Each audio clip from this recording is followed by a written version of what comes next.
बादशाह के बारे में सीखेंगे जिसकी हम वर्शिप करते हैं। आज हम उस बादशाह को जानेंगे जिसके हम झुकते हैं, जिसके आगे हम घुटने टेक देते हैं। बादशाह के पास इख्तियार होता है, बादशाह इख्तियार रखता है अपनी रियासत में, अपनी हुकूमत में। जितना एरिया उसके पास होता है वो उसका इख्तियार रखता है। जिसको चाहे निकाल देता है, जिसको चाहे रख लेता है। जैसा भी कानून नाफज करे वैसा ही होना शुरू हो जाता है। बादशाह के पास इख्तियार होता है। क्या होता है? इख्तियार होता है।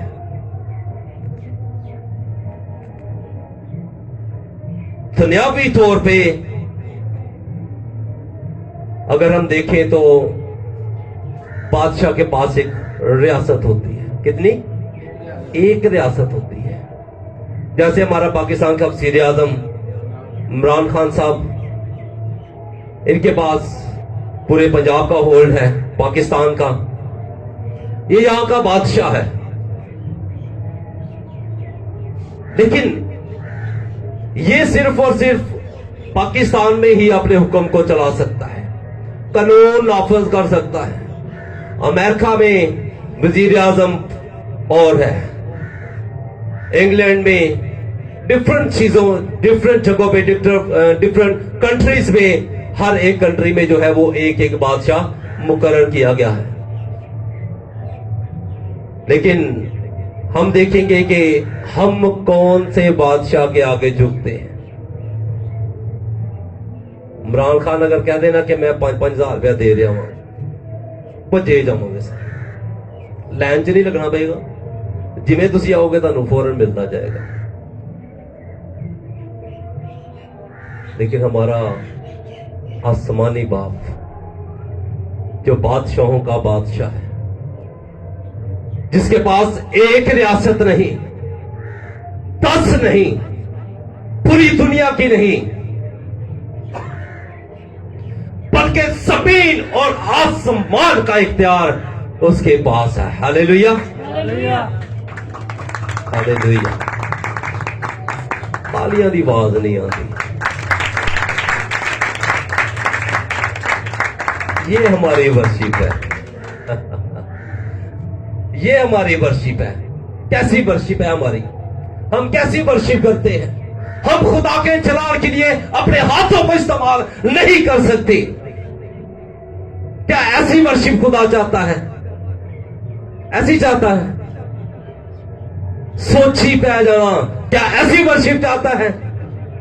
देखते रहना क्या ऐसी वर्शिप चाहता है? कि लाल दा ताली बजाएगा तो बजा लांगे, नहीं तो बैठे रहोगे। ऐसी वर्शिप खुदा चाहता है? खुदा ऐसी वर्शिप नहीं चाहता।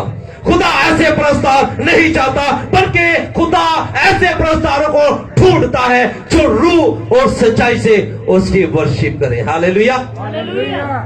और रूह और सच्चाई से वर्शिप करने का मतलब है पूरा ध्यान, मुकम्मल तौर पर पूरे ध्यान के साथ उसके आगे झुकना।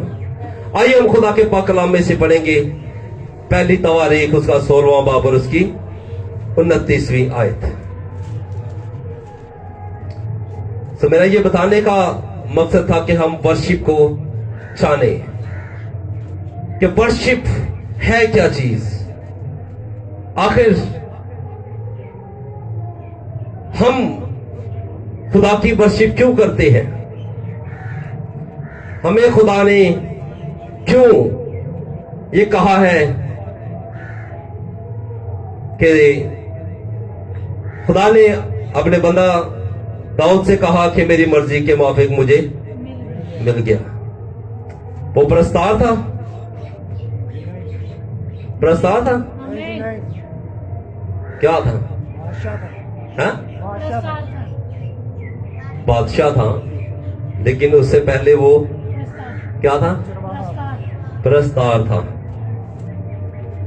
उससे पहले खुदा का प्रस्ताव था। पहली तवारीख उसका 16वां बाब उसकी 29वीं आयत हम खुदा के पाक कलाम में से पढ़ेंगे। अच्छा, हालेलुया। मुझे ना दुनिया में रहते हुए एक गिफ्ट मिल गया है ना। क्या है? बाइबल पढ़ तो सकता हूं लेकिन लफ्ज जो है वो थोड़े फेड हो जाते हैं, इसलिए मैं ये लगाने लगा हूं। 16वां बाब और उसकी 29वीं आयत हम खुदा के पाक कलाम में से पढ़ेंगे। हालेलुया। खुदा के पाक कलाम में यूं मरकूम है। देखिए कि खुदा कैसी वर्शिप चाहता है, कैसे खुदा ने हुक्म दिया है कि उसकी वर्शिप की जाए, किस तरह की जाए। और ये खुदा के पाक कलाम में से पढ़ेंगे। खुदा के पाक कलाम में यूं मरकूम है, खुदा की ऐसी तमजीद करो। कैसी तमजीद करो? ऐसी का मतलब क्या है? ऐसी का मतलब है जैसे खुदा चाहता है। खुदावंत की ऐसी तमजीद करो जैसे खुदा ने बताया है, रूह और सच्चाई से अपने आपको पूरे तौर पे झुका देना, पस्त कर देना। ऐसी वर्शिप जो उसके नाम के शाया हो, जो उसे वाजिब हो। हालेलुया। आगे लिखा है, हदिया लाओ और उसके हजूर आओ। कैसी खूबसूरत बात लिखी है। क्या लिखा हुआ है? ऊंची बुलंद आवाज से सब बोलिए, हदिया लाओ और उसके हजूर आओ। अपनी जायदाद के पेपर्स ले आओ।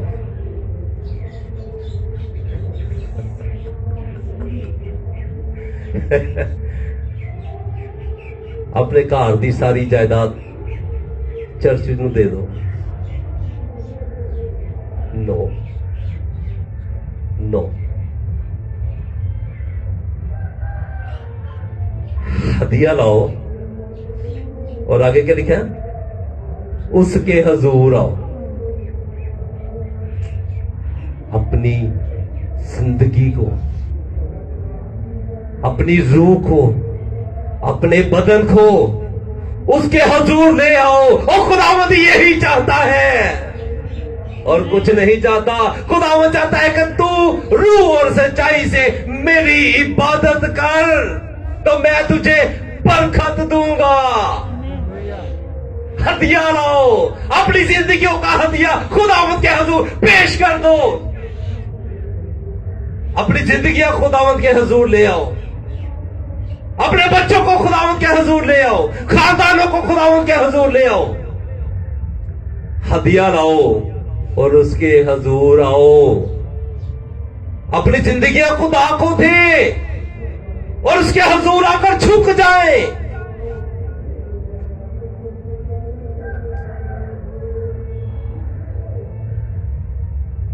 पाक राइश के साथ खुदा को सिजदा करो। अपनी सोचों को पाक करके आओ। अपनी सारी परेशानियां खत्म करके खुदा के पास आओ। डॉक्टर को जान लगी है ना, अगर छोटा बच्चा होए तो टीके तो डरदा ही ठीक हो जाता है। रोता है, जोर जोर से रोता है, उसे स्वेटिंग होती है, पसीना आता है, वो बुखार सारे ही उतर जाता है। और यहां पे अगर हम खुदा के पास आते हैं तो हम अपनी फिक्रें, अपनी बीमारियां, टेंशनें, डिप्रेशन, सब कुछ हम साथ लेकर आते हैं। कभी ये सोचा है कि हम किसके पास जा रहे हैं?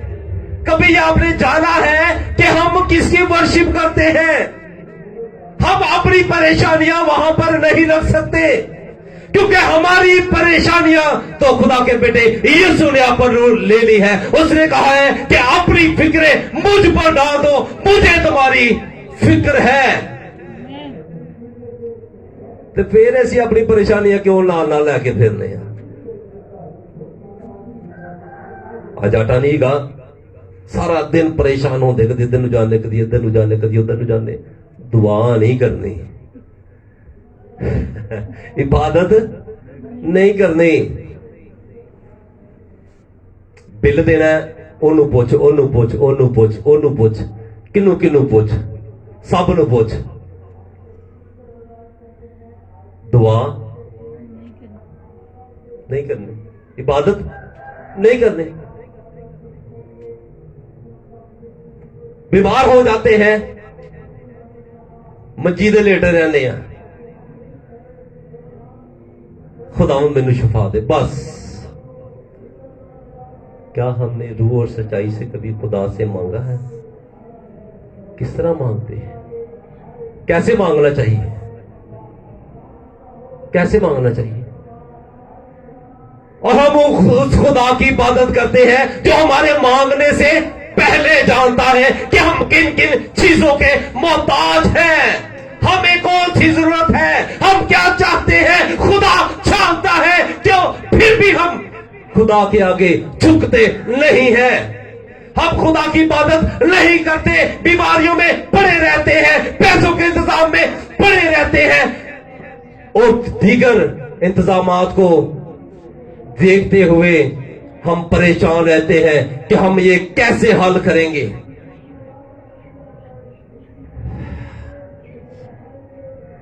दुआ करोगे तो परेशानियां खत्म हो जाएंगी। दुआ करोगे, इबादत करोगे तो डिप्रेशन खत्म हो जाएगा। इबादत करोगे, फिक्रें जाती रहेंगी। इबादत करोगे, बीमारियां जाती रहेंगी। इबादत करोगे, शुगर, कैंसर, दिल की बीमारियां, आंखों की बीमारियां, दिमाग की बीमारियां, सीट की बीमारियां, हड्डियों की बीमारियां जाती रहेगी। क्योंकि मेरा और आपका खुदा जो है उससे शिफा की नदियां जारी होती हैं। हालेलुया। वो शिफा देने की कुदरत रखता है। उसकी इबादत कीजिए जो प्रस्तिश और तारीफ के लायक है, वो हम तो सताइश के लायक है। वो हमारा जिंदा खुदा है जिसने मेरे और आपके लिए अपने इकलौते बेटे यीशु को इस दुनिया में भेज दिया ताकि जो कोई उस पर ईमान लाए हलाक ना हो बल्कि हमेशा की जिंदगी पाए। उसकी इबादत कीजिए, उसके आगे झुक जाइए, वो ही सिजदे का लायक है। छोड़ दे मिट्टी की ढेरियों को, छोड़ दे दीवे जलाने, छोड़ दो धागे बांधने, छोड़ दो इंसान पर तवक्कल करना। अरे जिसका तवक्कल खुदा पर है, और जो खुदा पर यकीन रखता है, जिसका ईमान खुदा पर है, वो दुनिया में किसी और को सिजदा नहीं कर सकता। हालेलुया। दुनिया में कोई और मबूद नहीं है।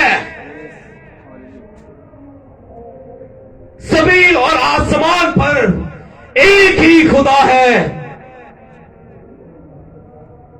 खुदा का बेटा यीशु, पाखरू, रूहुल कुद्स। हालेलुया। खुदा एक है। आमीन। यीशु ने क्या कहा? मैं बाप में से हूं और बाप मुझ में है। हालेलुया। उसकी वर्शिप कीजिए। मैसेज बहुत लंबा, लेकिन मैं इसे शॉर्ट करते हुए थोड़ा बयान करूंगा। सो खुदावंद के पाक कलाम में से हमने पढ़ा, खुदावंद की ऐसी तमजीद करो जो उसके नाम के शाया है, हदिया लाओ और उसके हजूर आओ, पाक आराइश के साथ खुदावंद को सिजदा करो। और कुछ नहीं, खुदा ने और कुछ नहीं मांगा। खुदा आपसे मोहब्बत करता है, उसने बड़ी मोहब्बत से इंसान को सींचा।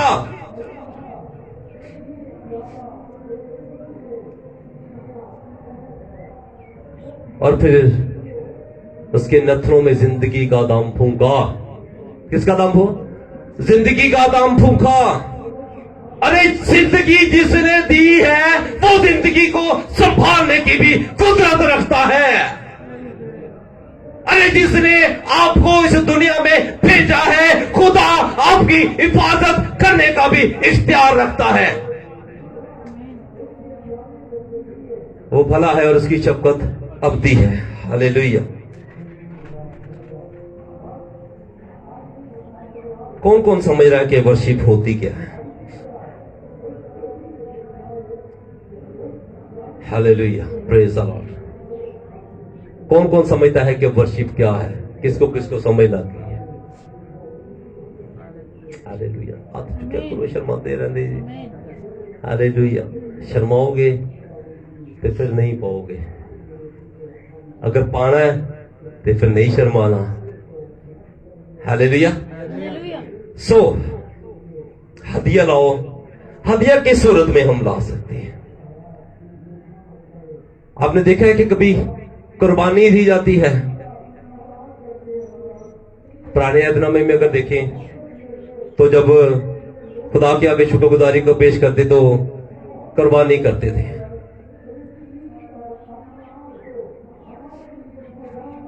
लेकिन अब खुदा ने कोई कुर्बानी हमसे नहीं मांगी। जब खुदा ने अपना बेटा यीशु इस दुनिया में हमारे लिए भेज दिया तो सब कुछ उसने अपने ऊपर ले लिया। वो हमारे लिए कुर्बान हो गया। अगर कोई आपके लिए कुर्बानी दे, अगर आपके लिए कोई कुर्बानी दे, आपकी परेशानी को कोई खत्म कर दे, तो कितनी देर वास्ते उन्हें याद रखना है? वेरी गुड, लाइफ टाइम जी। कितनी देर वास्ते याद रखना है? क्या सब बोलेंगे? अगर आपके लिए कोई कुर्बानी दे, आपकी जरूरत को कोई पूरा करे, आपके लिए रुपए पैसे से खिदमत करे, आपके लिए बच्चों के कपड़े ले आए या आपकी कोई दीगर जरूरियात को पूरी कर दे, तो कितनी देर वास्ते याद रखना है? हमेशा के लिए। किसके लिए? हमेशा के लिए। जब तक आपकी जिंदगी है तब तक उसकी इस बात को याद रखें कि उसने आपके लिए कुर्बानी दी है। खुद खाना ना हो लेकिन आपको खाने के लिए दिया है। खुद पहनने के लिए ना हो लेकिन आपके लिए पहनने को दिया है।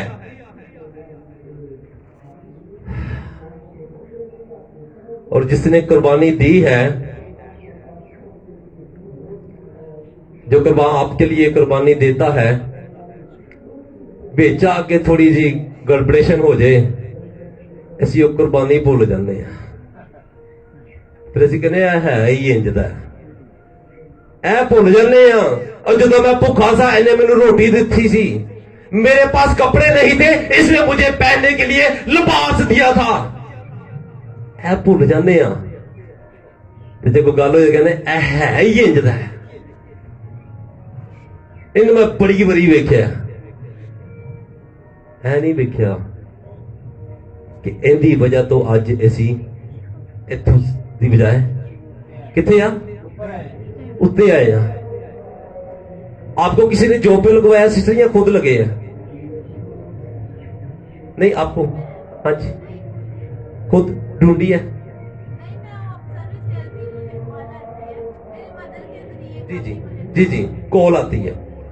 अच्छा, जो आपको कॉल करते हैं तो आप, अगर वो आपको कोई गुस्से से कोई बात कह दे कि आपको पता नहीं है कि किस तरह पेशेंट को उसकी केयर करनी है, तो क्या आप करेंगे? है ये इंजदा है, मैं देना आगे तो बाद काम ही नहीं करना। ऐसे नहीं कहना चाहिए। मैं यही बात को क्लियर करना चाहता हूं, ऐसे नहीं कहना चाहिए। अगर जिसके वसीला से आपको 50-60 हजार लाख रुपया या ज्यादा या कम सैलरी मिल रही है, उसे आप कमा रहे हैं, उसकी बात को आप भूल जाएं।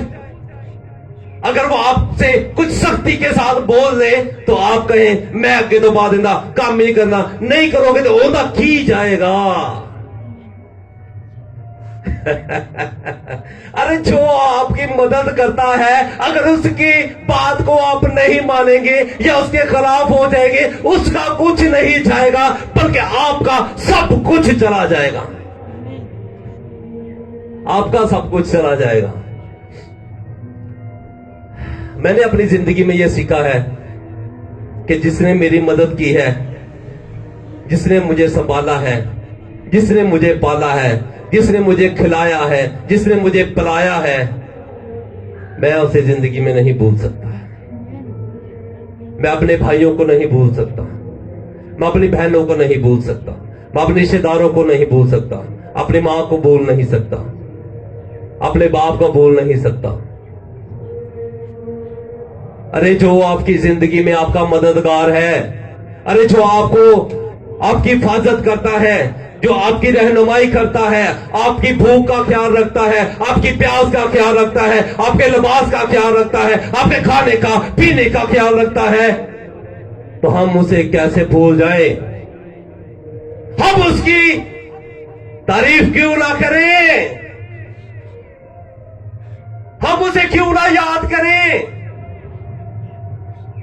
अरे मेरा और खुदा, आपका खुदा जो है वो आपकी फिक्र करता है, मेरी फिक्र करता है, आपके खाने की फिक्र करता है, आपके लिबास की फिक्र करता है, आपकी जिंदगी की फिक्र करता है। तो उसकी वर्शिप कीजिए, उसकी सताइश कीजिए, उसे याद रखें, भूला ना करें। बीमारी में है तो खुदा को याद करें, दुख में है तो खुदा को याद करें, उसके आगे झुक जाए तो आपकी बीमारी जाती रहेगी, आपके दुख जाते रहेंगे, परेशानियां जाती रहेंगी। सिर दे दर्द वास्ते पैराडोल नहीं खानी पड़ेगी। हालेलुया। पैराडोल नहीं खानी पड़ेगी। हालेलुया। सो आइए हम खुदा के पाक कलाम में से एक हवाला पढ़ेंगे और इसी तरह पुराने अहदनामे में है दूसरी तवारीख और उसका 29वां बाब और उसकी 28वीं आयत। जरा मैं चाहता हूं कि प्लीज मुझे मोबाइल एक दे दें, क्योंकि आज शायरबानी की इबादत है, तो मैं उस वक्त को जरा देखते हुए इबादत को क्लोज कर सकूं। इससे आगे है दूसरा तवारीख। Okay, hallelujah. जल्दी से मैं हवालों को पढ़ूंगा और फिर उसके बाद मैं इनको थोड़ा सा बयान करूंगा। दूसरा तवारीख उसका 29 चैप्टर जो है 29 है, 29 वो 29वां बाब है, 29वां बाब और उसकी 28वीं आयत। 29वां बाब उसकी 28वीं आयत में यूं मफ़हूम है, हालेलुया जी, लिखा है और सारी जमायत ने सिजदा किया। एक बंदे ने नहीं, किने? सारी जमायत ने। अगर इसे कहना आओ सब अपनी आंखों को बंद करें, अगे वाले ने की होनी है, पीछे वाले ने खोली होनी है, लेकिन यहां पे खुदा का पाक कलाम फरमाता है सारी जमायत ने।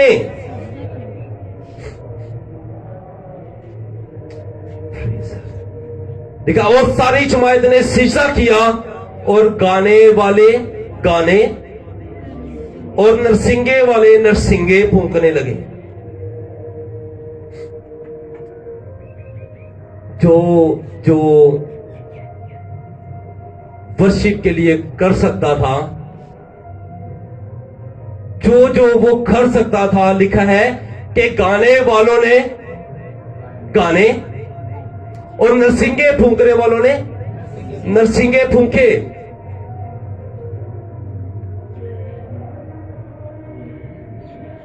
जब तक सोख्तनी कुर्बानी चल ना चुकी, ये सब होता रहा।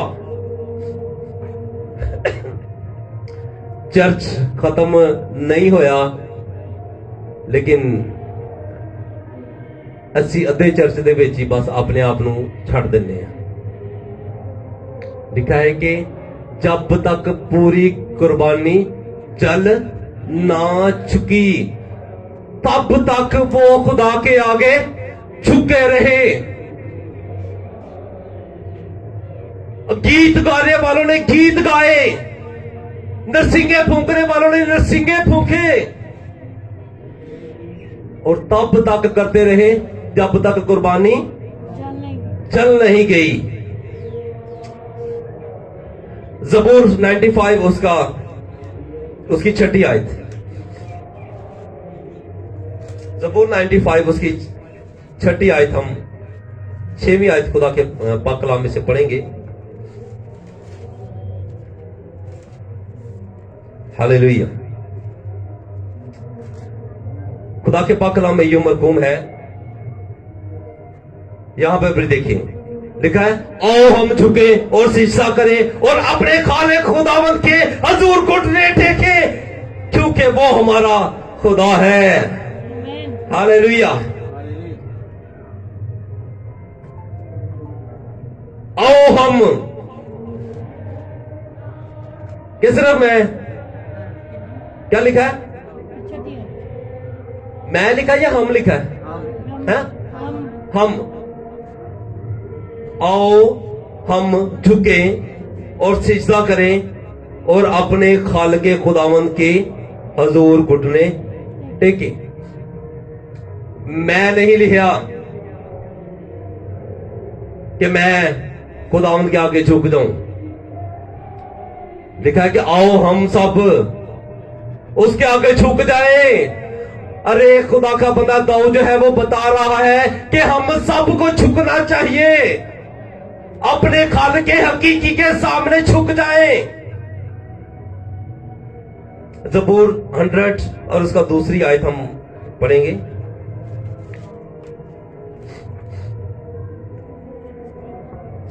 खुदा के पाक कलाम में से लिखा है, खुशी से खुदावंद की इबादत करो, गाते हुए उसके हजूर हाजिर हो। जान रखो कि खुदावंद ही खुदा है, उसी ने हमको बनाया और हम उसी के हैं। खुशी से खुदावंद की इबादत करो।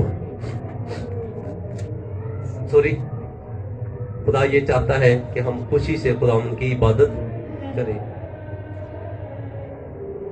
खुदा चाहता है कि हम उसके हजूर जब आए तो अपनी सारी फिक्रें, अपनी सारा डिप्रेशन, टेंशन, घरेलू टेंशना, बाहर दिया टेंशना, बच्चे दिया टेंशना, पैसे दिया टेंशना, घर दिया टेंशना, बीमारियां दिया टेंशना छड़ के फिर खुदा दे कोल आइए। अगली निकालिए यूहन्ना रसूल की इंजील, उसका चौथा बाब और उसकी 23 और 24 आयत हम पढ़ेंगे। यूहन्ना रसूल की इंजील, उसका चौथा बाब, उसकी 23वीं और 24वीं आयत हम खुदा के पाक कलाम में से पढ़ेंगे।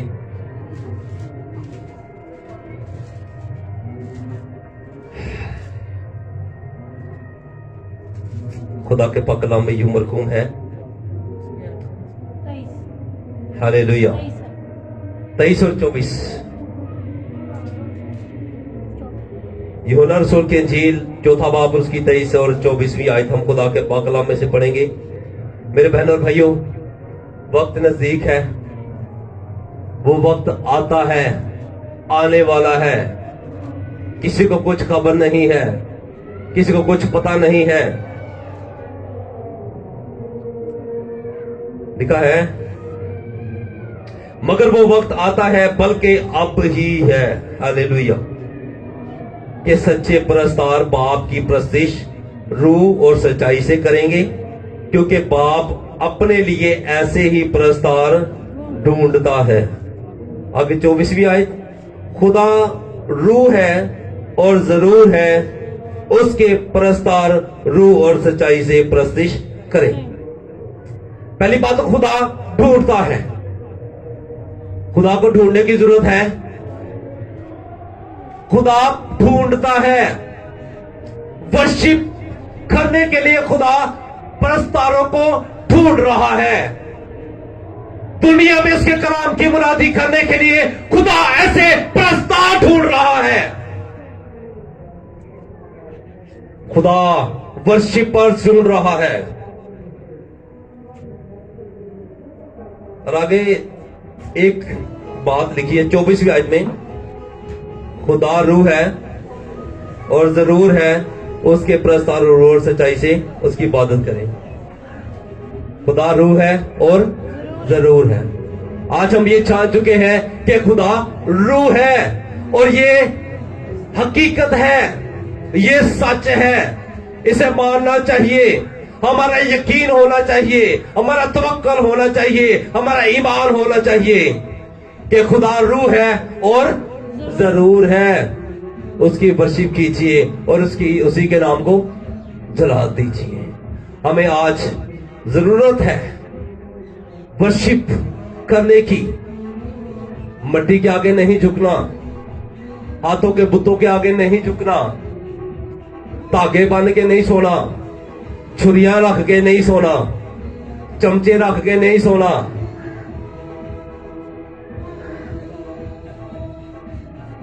खुदा को अपने पास ले ले और सो जाए। Hallelujah, hallelujah. जो आपको मीठी नींद देने की कुदरत रखता है, जो आपके ख्वाबों को जानता है, जो आपकी हिफाजत करता है, जो आपको रात को सुलाता है और सुबह जिंदा उठाता है। हालेलुया। उसकी वर्शिप कीजिए और तालियां बजाकर रूह और सच्चाई से खुदा ऐसे ही वर्शिप को ढूंढता है। आमीन। खुदावंद आप सबको आज के कलाम के वसीला से कसरत की बरकत दे और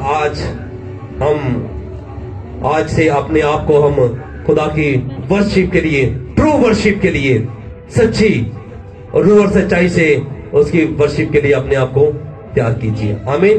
खुदावंद आप सबके साथ हो, खुदावंद आप सबको बरकत दे। God bless you. आप सबकी सलामती हो।